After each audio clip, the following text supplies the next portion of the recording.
శాసన మండలి చైర్మన్ గుత్తా సుఖేందర్ రెడ్డి కాంగ్రెస్ పార్టీలో చేరనున్నట్లు తెలుస్తోంది. త్వరలోనే ఆయన బీఆర్ఎస్ కు గుడ్ బై చెప్పనున్నట్లు సమాచారం. తాజాగా నల్గొండ కాంగ్రెస్ ఎంపీ అభ్యర్థి కుందూరు రఘువీర్ రెడ్డి ఆయనను కలిశారు. ఎంపీ ఎన్నికల్లో తనకు మద్దతు తెలపాలని గుత్తాను కోరారు. కాగా తొలుత సుఖేందర్ రెడ్డి కుమారుడు అమిత్ రెడ్డి, ఆ తర్వాత ఆయన కాంగ్రెస్ గూటికి చేరుకోనున్నట్లు టాక్.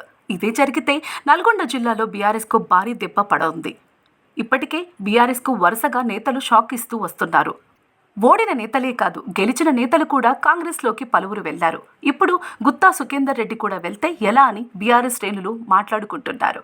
గుత్తా సుఖేందర్ రెడ్డి మొదట్లో కమ్యూనిస్టు పార్టీలో, ఆ తర్వాత తెలుగుదేశం, కాంగ్రెస్లో పనిచేశాడు. సుఖేందర్ రెడ్డి 2004 పార్లమెంటు ఎన్నికల్లో టీడీపీ నుంచి, 2009 ఎన్నికల్లో కాంగ్రెస్ పార్టీ తరపున నల్గొండ లోక్సభ నియోజకవర్గం నుండి పోటీ చేసి ఎంపీగా గెలిచాడు.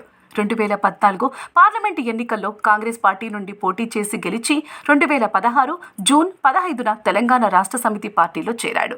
2018 మార్చిలో ముఖ్యమంత్రి కేసీఆర్ ఆయనను రైతు సమన్వయ సమితి రాష్ట్ర అధ్యక్షునిగా నియమించాడు.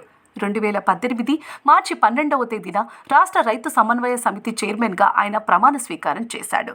2019 ఆగస్టులో శాసన మండలికి ఎమ్మెల్యే కోటా నుండి టీఆర్ఎస్ పార్టీ ఎమ్మెల్సీగా ఏకగ్రీవంగా ఎన్నికయ్యాడు. అనంతరం రాష్ట్ర రైతు సమన్వయ సమితి చైర్మన్ పదవికి రాజీనామా చేశాడు.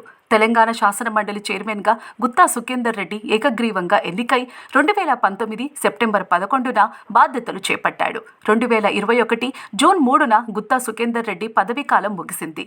గుత్తా సుఖేందర్ రెడ్డి తెలంగాణ శాసన మండలికి 2021లో జరిగిన ఎన్నికల్లో ఎమ్మెల్యే కోట ఎమ్మెల్సీ ఎన్నికల్లో 2021 నవంబర్ 16న టీఆర్ఎస్ ఎమ్మెల్సీ అభ్యర్థిగా ఖరారై నవంబర్ 22న ఎమ్మెల్సీగా ఎన్నికయ్యాడు.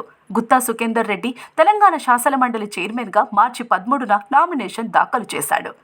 మండలి ఎన్నికకు ఒకే ఒక్క నామినేషన్ రావటంతో చైర్మన్గా మార్చి 14న ఏకగ్రీవంగా ఎన్నికై రెండోసారి బాధ్యతలు చేపట్టాడు.